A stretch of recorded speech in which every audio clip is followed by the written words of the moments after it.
wabarakatuh. Perkenalkan, nama saya Syifa Renisa Wahyuni dari kelas 10-12 absen 33. Di sini saya ingin mempresentasikan sedikit tentang bab 7, yaitu yang berisi muhabah, khauf, roja, dan tawakal kepada Allah Subhanahu wa taala.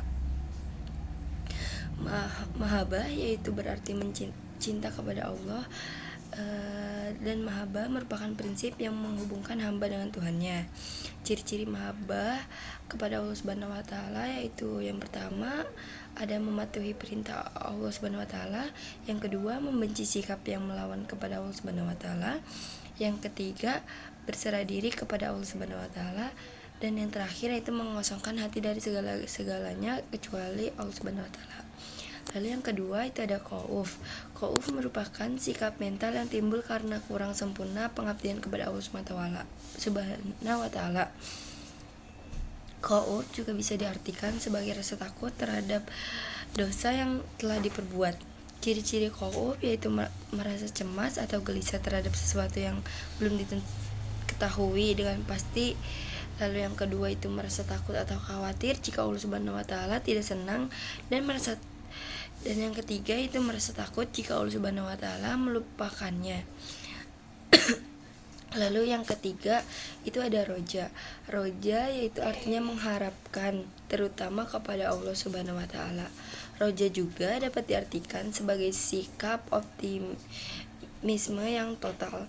Ciri-ciri orang yang memiliki sifat roja yaitu memiliki sifat pantang menyerah, memiliki rasa aman dari azab Allah Subhanahu wa taala, dan yang terakhir tidak merasa khawatir akan dosa-dosa yang diperbuatnya. Lalu yang terakhir yaitu ada tawakal kepada Allah Subhanahu wa taala.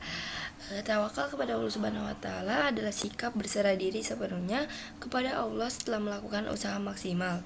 Tawakal merupakan salah satu bentuk keyakinan kepada Allah Subhanahu wa taala bahwa hanya Dia yang menentukan hasil dari setiap usaha manusia. Ciri-ciri tawakal itu ada banyak. Yang pertama ada melepaskan diri dari kecemasan dan keresahan yang berlebihan. Yang kedua itu ada meyakini bahwa segala sesuatu yang terjadi adalah kehendak dari Allah yang maha bijaksana dan yang maha mengetahui. Lalu yang ketiga ada menyerahkan semua urusan kepada Allah Subhanahu wa taala. Dan yang terakhir itu ada meyakini bahwa tidak ada yang memberi, menghalangi, mendatangkan bahaya dan mendatangkan manfaat kecuali Allah semata. Lalu ada keutamaan tawakal kepada Allah Subhanahu wa taala, yaitu membuat hati menjadi lebih tenang dan mendapatkan pertolongan dari Allah Subhanahu wa taala. Mungkin sedikit penjelasan atau presentasi dari saya. Mohon maaf bila ada salah kata. Wassalamualaikum warahmatullahi wabarakatuh.